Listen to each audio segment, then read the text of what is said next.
très content de vous retrouver pour notre vidéo hebdomadaire sur les news concernant les grèves des scénaristes et acteurs aux États-Unis. Et c'est une semaine sur laquelle il y a eu pas mal de choses de dites. J'étais impatient du coup d'en arriver au samedi pour faire cette vidéo histoire de préciser certaines choses quand même. Mais du coup, on va commencer tout de suite. Et donc effectivement, comme certains d'entre vous l'ont peut-être déjà entendu, les discussions avec les scénaristes, entre les scénaristes et la MPTP, donc le groupement qui représente les patrons de studios et plateformes de streaming, ont repris depuis mercredi dernier.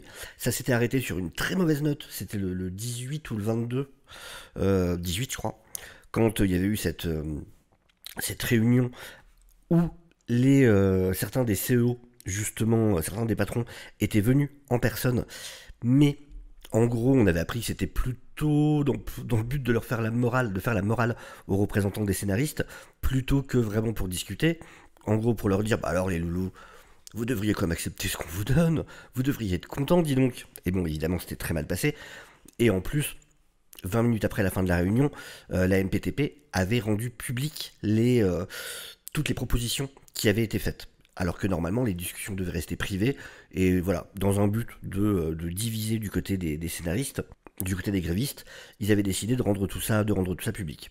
Et donc on avait su que les discussions devaient reprendre mercredi, mais la surprise qu'il y a eu, c'est que pour ces discussions, encore une fois, des CEO sont venus participer, des patrons sont venus participer. Pas n'importe lesquels, on a bien évidemment David Zaslav, ici, donc le patron sur la gauche, donc le patron de Warner. À côté de lui, on a Donna Langley, qui est peut-être moins connue du grand public pour le coup, mais qui est la patronne d'Universal. Ça va. On a Ted Sarandos à côté, qui est le CEO de Netflix, et bien évidemment Bob Iger, le patron de Disney. Et donc les quatre sont revenus pour les discussions, ce qui était assez étonnant pour le coup, ce qui pouvait être bon signe, façon tiens ça y est, ils veulent vraiment peut-être cette fois discuter. Ça pouvait aussi être un mauvais signe, au cas où ça se serait passé comme la fois d'avant. Donc, pour le coup, sur le moment, c'était un peu l'expectative. Là où on a pu voir que c'était un bon signe, c'est un détail, mais à la fin du premier jour, on a eu cette déclaration. La WGA et la MPTP se sont rencontrés pour discuter aujourd'hui et se rencontreront à nouveau demain. Ça peut paraître rien du tout, c'est un message commun des deux. C'est la première fois qu'on voit ça. Depuis le début des grèves, c'est la première fois que les deux se mettent d'accord pour un message commun. Je vous rappelle que la réunion précédente, la MPTP avait trahi la confiance de la WGA en rendant public toutes les propositions. Là, il y a un message commun entre les deux, pour dire ok, on s'est rencontrés pour discuter, on va continuer demain. Et ça c'est quelque chose de très intéressant, c'est qu'ils se sont rencontrés mercredi, ils se sont rencontrés jeudi, ils se sont rencontrés vendredi, et ils vont normalement se rencontrer aujourd'hui. Donc un peu plus tard, évidemment, que le décalage horaire. Ce qui est assez fou, ce qui est assez étonnant. Je vous rappelle qu'on parle quand même de 4 patrons de parmi les principales entreprises de cinéma, de divertissement. C'est des gens qui ont des emplois du temps extrêmement chargés. Extrêmement chargés. Et c'est pas ils se sont rencontrés en mode 1 heure ou 2. Hein. Je crois que c'est le mercredi où ils se sont rencontrés de 11h du matin à 20h45. 11h du matin à 20h45. Ces gens-là, ces patrons, ont pris quasiment toute leur journée, moins quelques heures tôt le matin, pour ces discussions.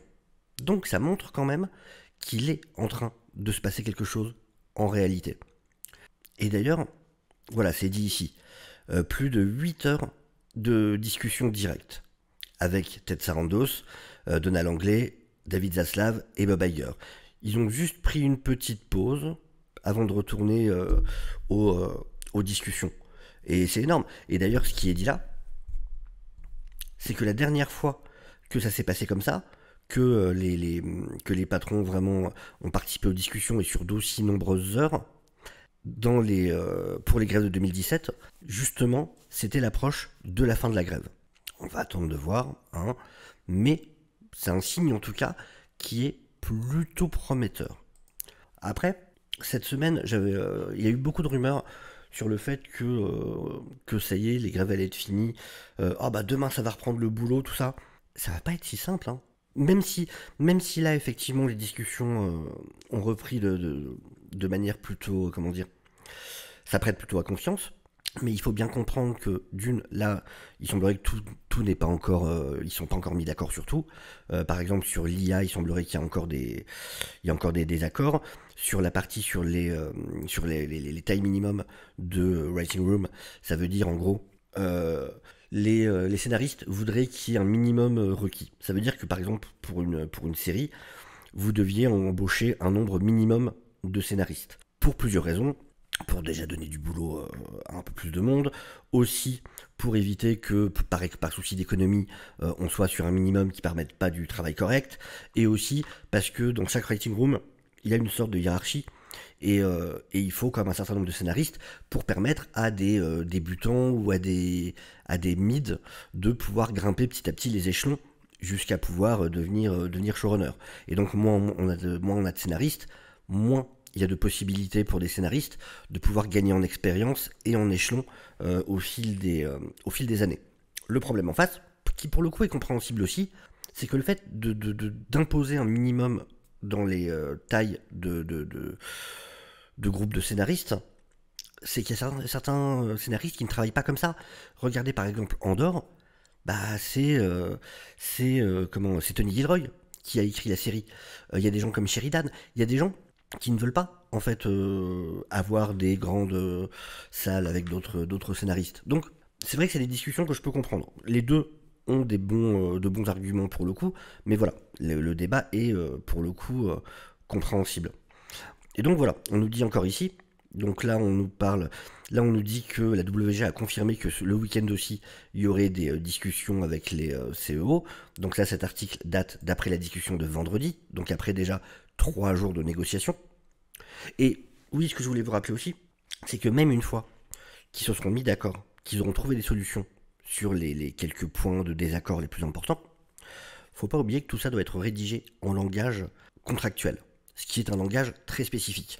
On peut se mettre d'accord sur l'idée générale, ensuite, faut mettre ça sur papier, avec tous les alinéas, toutes les précisions, tous les machins, et ça prend du temps. Ça prend du temps. Donc imaginons qu'ils se mettent d'accord aujourd'hui, ça veut quand même dire qu'il faudra encore quelques temps, quelques jours, une semaine et demie, pour se mettre d'accord sur toutes les finesses, sur tous les détails. Et il y a autre chose aussi à ne pas oublier, c'est que là, pour l'instant, ce ne sont que les scénaristes qui discutent. Il reste encore les acteurs. Il n'y a eu aucune discussion officielle du côté des acteurs. Alors, une fois que ça sera réglé avec les scénaristes, je pense qu'avec les acteurs, ça ira beaucoup plus vite pour le coup. De toute façon, une fois qu'ils auront décidé, s'ils mettent fin à la grève avec les scénaristes, c'est vraiment qu'ils se rendent compte que là, ils doivent le faire parce que c'est à leur propre détriment, en parlant des patrons, de la MPTP. Donc, une fois que ça sera réglé avec les scénaristes, je pense que ça ira vite avec les acteurs. Mais quand même, ça se fait pas en 10 minutes. Donc il faudra quand même prendre rendez-vous avec le syndicat des acteurs, avec le SAG-AFTRA. Il faudra voilà, aussi voir les différents points. Il faudra les rédiger de manière qui convienne à tout le monde, avec tous les petits détails, tous les points de sémantique à élucider et tout ça.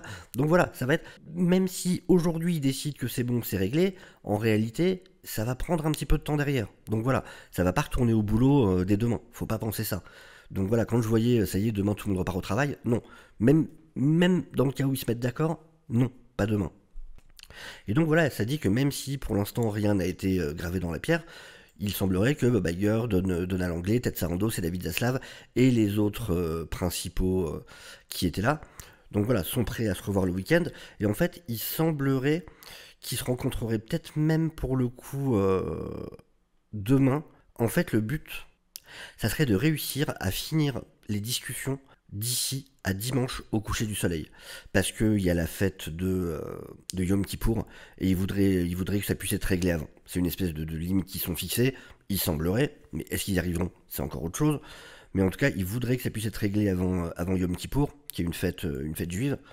Et donc, du coup, ça veut dire qu'il faudrait qu'ils règlent ça avant demain coucher du soleil, heure Los Angeles. Donc, tard dans la nuit pour nous, pour le coup. Donc à voir si ça va vraiment être le cas. Ça serait une excellente nouvelle si ça se passe de manière qui satisfait les syndicats. On croise les doigts en tout cas. Mais en tout cas, il semblerait vraiment qu'ils veulent garder le momentum qu'ils ont pour l'instant, ce qui est dit ici. Donc voilà, c'est pour ça que vraiment ils enchaînent les réunions. Et encore une fois, hein, pour que les CEO... enfin, vous imaginez ces gens-là qui arrivent à libérer 4 jours d'affilée pour s'occuper quasiment que de ça, c'est pas rien. c'est pas rien, c'est quand même un signe de quelque chose, effectivement. C'est que vraiment, là, ils se rendent compte qu'il faut donner la priorité à ça, et que c'est plus possible, qu'il faut régler cette situation. Et on voit d'ailleurs, parce que comme il est rappelé ici, hein, le comté de Californie, enfin de Los Angeles, a perdu, ça a été estimé qu'il y a déjà 5 milliards qui ont été perdus indirectement. On parle même pas de ce qu'a perdu l'industrie, hein, on parle de ce qui a été perdu à côté, à cause des conséquences. Comme il le rappelle, ça veut dire ceux qui travaillent dans les restaurants, qui du coup ont moins de travail, tous ceux qui travaillent dans tout ce qui est conduite de camions, donc tout ce qui est livraison, tout ce qui est conduire des décors, du matériel, ainsi de suite, tout ce qui est même livraison de bois, pareil, parce que pour la construction de sets, pour plein de choses. Et donc vraiment voilà, il y a plein de domaines qui en souffrent énormément. Économiquement, c'est une catastrophe. C'est une catastrophe. Donc on comprend tout à fait que du coup, on comprend. Je dirais même, enfin, ils se rendent compte que oui, faut se dépêcher, il est temps, faut faire un truc là. Donc tant mieux.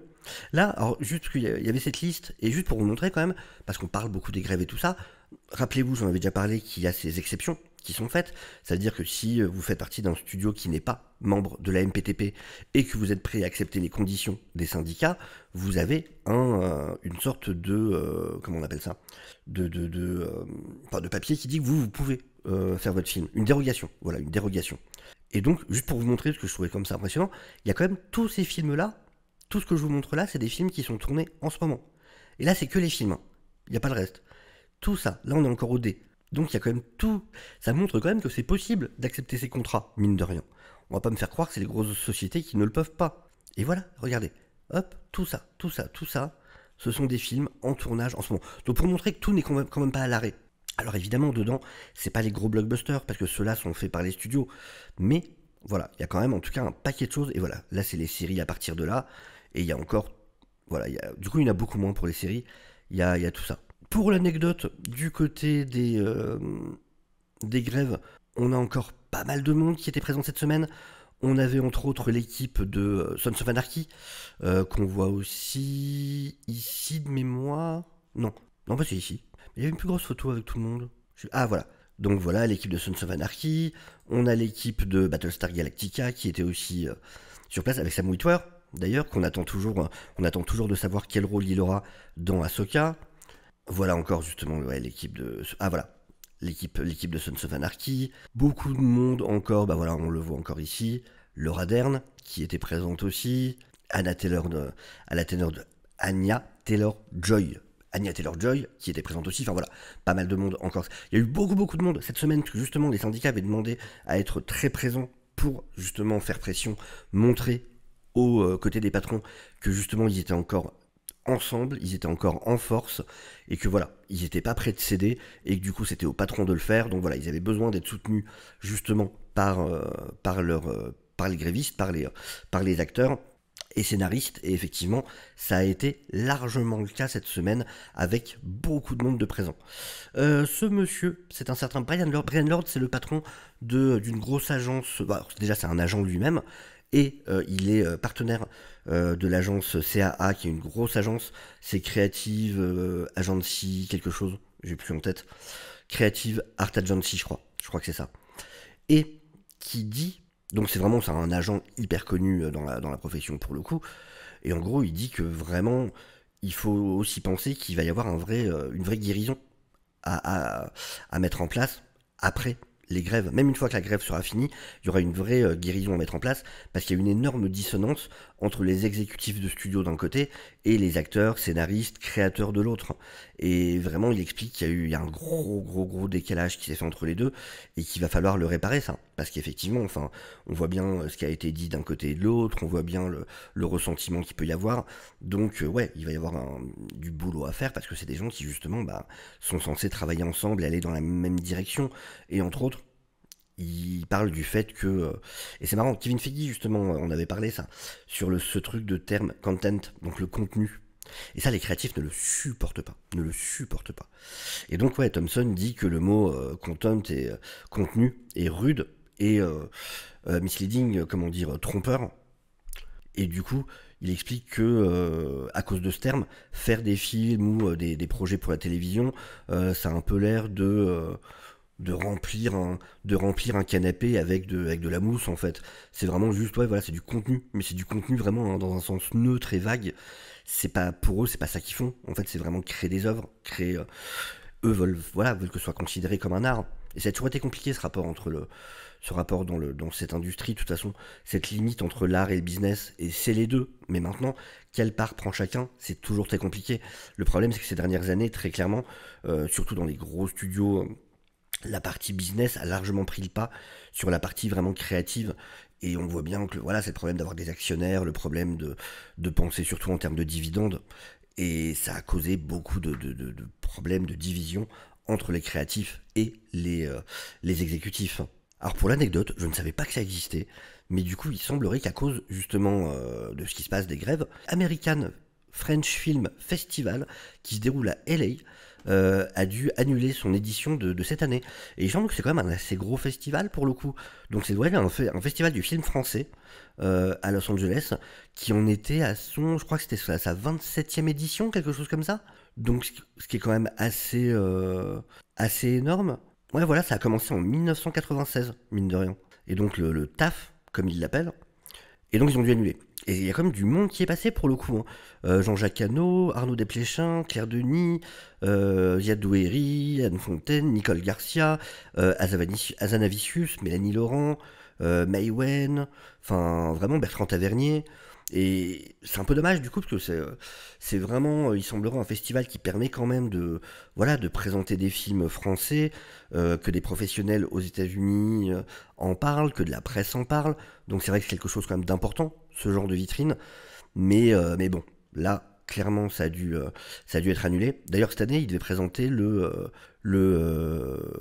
biographie, enfin biodrama, sur Brigitte Bardot, avec la co-créatrice Danielle Thompson.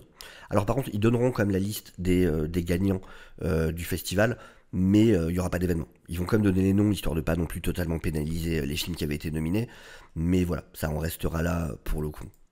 Là, on a quelques témoignages, du coup, justement, de membres de la WGA. Et on a par exemple quelqu'un qui nous dit, donc c'est Berg, qui nous dit que voilà, le fait de discuter, comment dire, j'ai pas le terme exact, bargaining, c'est discuter dans le sens débattre, arriver à des arrangements, en fait. Et donc c'est très lent. En fait, c'est quelque chose qui ne bouge pas vite, qui peut être risqué, qui peut être tendu, surtout quand c'est fait sous la pression. Ça, j'aime bien. Quelqu'un qui dit, je pense qu'une des choses que les compagnies n'ont pas bien calculé, c'était que la vie était tellement difficile pour les scénaristes et les acteurs avant la grève, que le fait d'être en grève, en fait, c'est pas tellement pire niveau revenu, niveau façon de vivre et tout ça. Donc en mode, oh, nous on pourrait faire ça pendant des mois en fait, hein, on a l'habitude d'être en galère. Il n'y a pas de souci, hein. Et ça rappelle d'ailleurs certains qui avaient dit que c'était même moins pire pour eux d'être en grève, parce que du coup on leur ramène des sandwichs, ce qui n'était pas le cas avant. Donc du coup, au moins cette fois, ils savent comment ils vont bouffer. Donc ce qui était un plus. Mais on a pas mal de témoignages. Comme d'habitude, hein, de toute façon, je vous mets les liens de tous les articles en dessous en description. N'hésitez pas à aller faire un tour si vous voulez en voir un peu plus. Mais voilà, on a différents scénaristes effectivement qui vont tous un peu dans le même sens. Dans les conséquences, on a par exemple voilà, la série Pitch Perfect qui est annulée, série de Peacock, qui est annulée suite aux grèves. Et c'est pas la seule, hein. Mais c'est une série qui à la base avait été renouvelée, mais avec tous les retards qui sont pris et tout ça, bah en fait les studios sont revenus sur leur décision. Et du coup c'est annulé. Et il y a pas mal de séries qui vont être annulées. Il y en a d'autres qui seront certainement moins qualitatives qu'elles auraient été parce que il va falloir speeder soit sur l'écriture, soit sur la production, pour avoir des choses à montrer. Enfin, il va y avoir des conséquences pendant longtemps, de toute façon, à cause de ces grèves. Ça, c'est clair et net, même si ça s'arrange dès maintenant.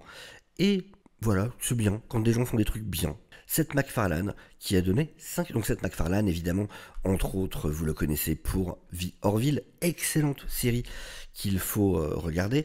Et donc Seth MacFarlane qui a donné 5 millions à Entertainment Community Fund. Donc c'est plutôt une bonne nouvelle. Donc justement, voilà, pour aider tous ceux en galère. Tous les scénaristes, les acteurs, tous les gens de ces milieux qui sont en galère en ce moment avec ce qui se passe. Il avait déjà donné 1 million en juillet. Et bah là, il a décidé de redonner encore 5 millions. Et du coup, vu que c'est couplé avec un autre organisme, ça fait 10 millions en tout, histoire de motiver d'autres à continuer à donner. Donc bravo. Franchement, c'est plutôt une très bonne nouvelle. Et donc voilà pour aujourd'hui. On va suivre du coup ce qui se passe. Je regarderai en espérant que demain, peut-être, sait-on jamais, que déjà demain, pour le dimanche des déviants, on ait des bonnes nouvelles à partager. On verra bien, on va suivre ça de près. Mais voilà, en tout cas, ne vous attendez pas à ce que ce soit réglé tout de suite d'une minute à l'autre, mais ça avance. C'est la première fois là, depuis le début, depuis 144 jours, où on peut vraiment dire qu'il se passe quelque chose, que ça avance. Il est possible que ça se règle très prochainement. Alors, pas de certitude, on ne sait jamais, ils peuvent très bien bloquer sur un point et que ça continue à faire durer les choses, mais en tout cas, il y a des progrès qui n'avaient pas été faits jusque-là. Et rien que ça, c'est déjà une bonne nouvelle. Voilà, sur ce, n'hésitez pas bien évidemment à vous abonner si vous ne l'êtes pas encore, n'hésitez pas à liker la vidéo, n'hésitez pas à la partager, ça aide toujours énormément et je vous souhaite une excellente journée, une excellente semaine et je vous dis à très bientôt. Ciao ciao.